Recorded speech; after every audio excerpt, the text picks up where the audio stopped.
एक सेठ जी महाराज थे, महाराज एक सेठ थे संतोष भैया, उनके 3 लल्ला, उनके 3 लल्ला।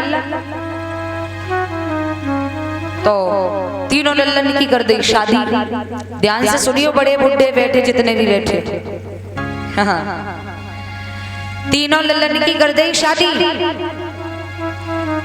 भगवान की ऐसी कृपा भाई, कुछ दिन बाद सेठ की सेठानी खत्म है गई, सेठ अकेले रह गए। अब तीनों बहुएं घर में आई तो ऐसी कर्कशा स्वभाव की तीनों ने आए कि अब अलग अलग चूल्हो रख लियो। वो बोली मैं नहीं खिलाऊंगी बुढ़ा को, वो बोली मैं नहीं खिलाऊंगी बुढ़ा को। एक दिन सेठ जी अपने गांव के एक मुखिया से जाकर के रोए और मुखिया से कहा, बेटा मुखिया मैं बहुत ज्यादा परेशान हूँ। बोले क्यों?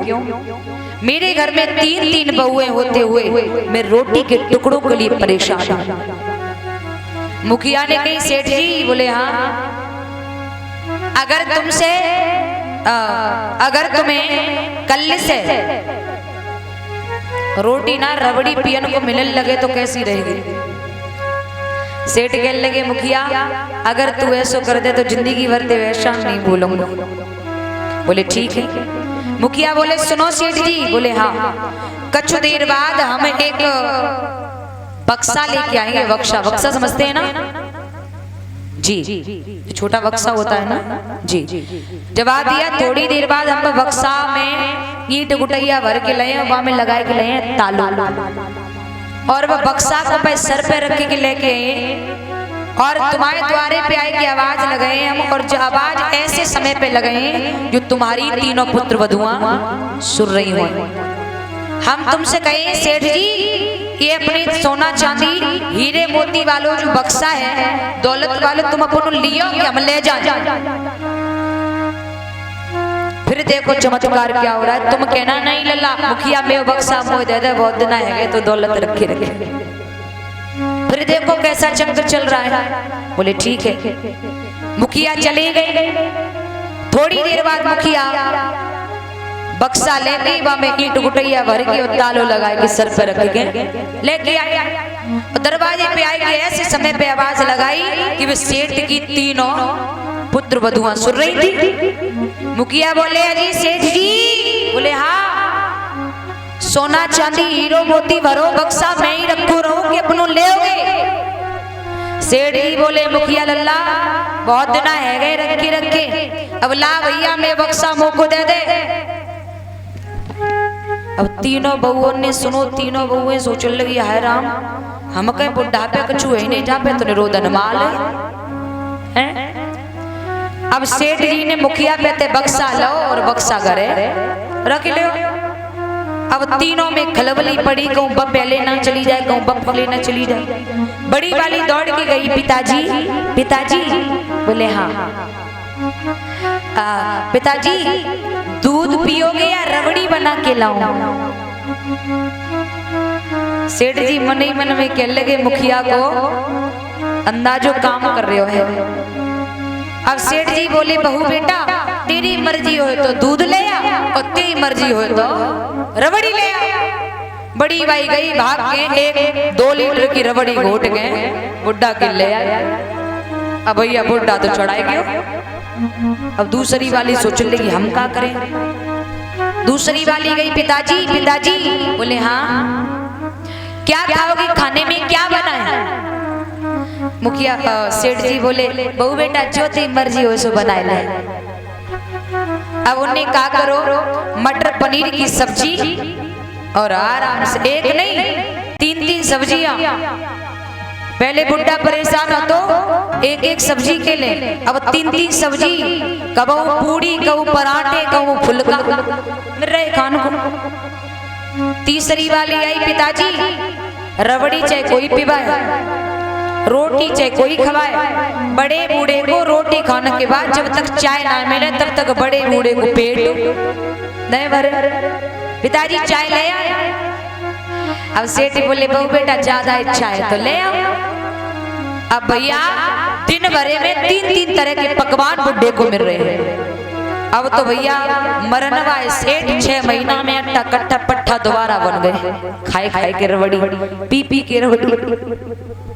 अब तो भैया नित्य उनकी पुत्र वधुओं का काम बन गया, ये नियम बन गया, रोज 3-3 तरह के पकवान बना के लाती है। बहुत दिन सेवा करवाई सेठ ने।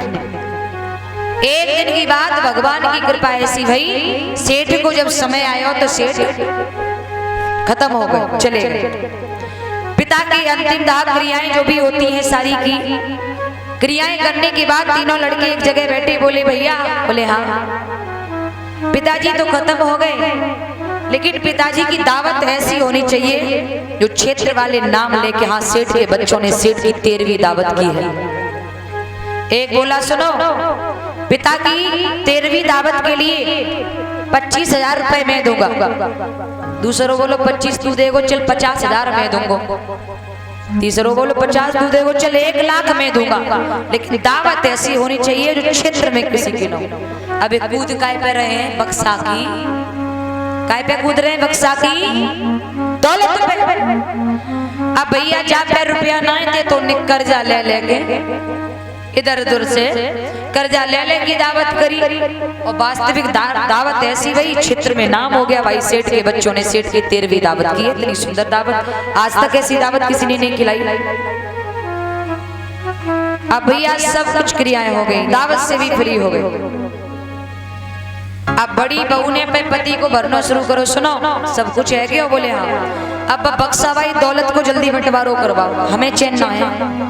एक बात बताऊं, कोई भाई भाई नहीं चाहता है कि मैं अपने भैया से दूर हूं, कोई भाई भाई नहीं चाहता है कि मैं जरा से बंटवारे के लिए अपने भैया से लड़ूं। ये घर में करे करे मूड वाली आ जावे ना, ये दरार डाल देती है प्यार में, ये भाई भाई के प्यार में दरार डाल देती है। न्याकी नहीं कह रहे, न्याकी तो तुम सब अच्छी हो, हाँ नन्यो कह रही हो कि मेरे पीछे पड़ के रह गई है। हाँ तो महाराज अब बोले ठीक है, हुआ ऐसा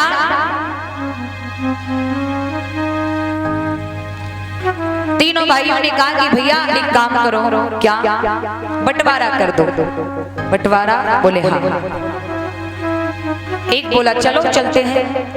बहू बोल उठी सुनो, मुझे किसी का विश्वास नहीं है, कौन कैसे बंटवारा करेगा, कौन कैसे बंटवारा करेगा, मुझे किसी का विश्वास नहीं है। क्या?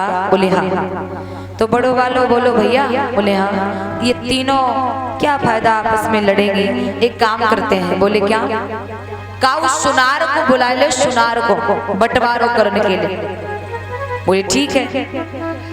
अब भैया सुनार को बुलाओ। सुनार ने बक्सा को एक तालों खोलो, दूसरो तालों खोलो, एक तरफ की सांकर खोली, दूसरे तरफ की सांकर खोली। अबे भाई भाई तो थोड़े दूर खड़े हैं, लेकिन बहू वहां घुसी जा रहे हैं। हटो हटो, एक भी कील गायब न हो जाए, बता दे रही हूँ मैं। सुनार बोले बावरी हो, जब मोह को बंटवारे के लिए बुलायो है तो विश्वास रखो 3 जगह बराबर करूंगा, बिल्कुल एक भी कील इधर से उधर नहीं होगी, परेशान न हो, परेशान न हो। महाराज जब ये बात कही तो सुनार ने जैसे ही बक्सा खोलो, बाकी ऊपर पड़ो कपड़ा। एक बोली जल्दी हटाओ कपड़ा। अब भैया जैसे ही कपड़ा हटाओ तो वहां में ईंट गुटैया भरे भाई, अब ईंट गुटैया भरे भाई, तीनों लड़का तीनों बहुएं खड़े से जमीन पर गिर गए। राम राम, जो बुढ़ा तो मरते मरते भी हमें तो जिंदू मार गयो, इतना कर्जा है गया और मैं तो फूलती रही बक्सा की दौलत पे। इसलिए कहते हैं प्यारे, बुढ़ापे में अगर लड़का बहू के हाथ की रोटी खानी है तो मुट्ठी में कुछ ताकत जरूर रखना, और आज के युग में तो एक नहीं 110% रखना ही होगा, क्योंकि आज की औलाद की आंखों पर पट्टियां बंधी है। औलाद ये नहीं सोच पा रही है कि सच में दौलत है क्या, सच में दौलत है क्या। आज की औलाद घर मकान को, गाड़ी रब्बा को, हीरे मोती सोना चांदी को दौलत कह रही है, लेकिन प्यारे याद रखना जिसके हिस्से में 10 मंजिल मकान आ गया, जिसके हिस्से में 4-4 पहियों की गाड़ियां आ गई, वो अमीर नहीं, लेकिन जिसके हिस्से में बूढ़े माता पिता आ गए, उससे बड़ा अमीर कोई नहीं। याद रखना। बोली गोविंद भगवान की। महाराज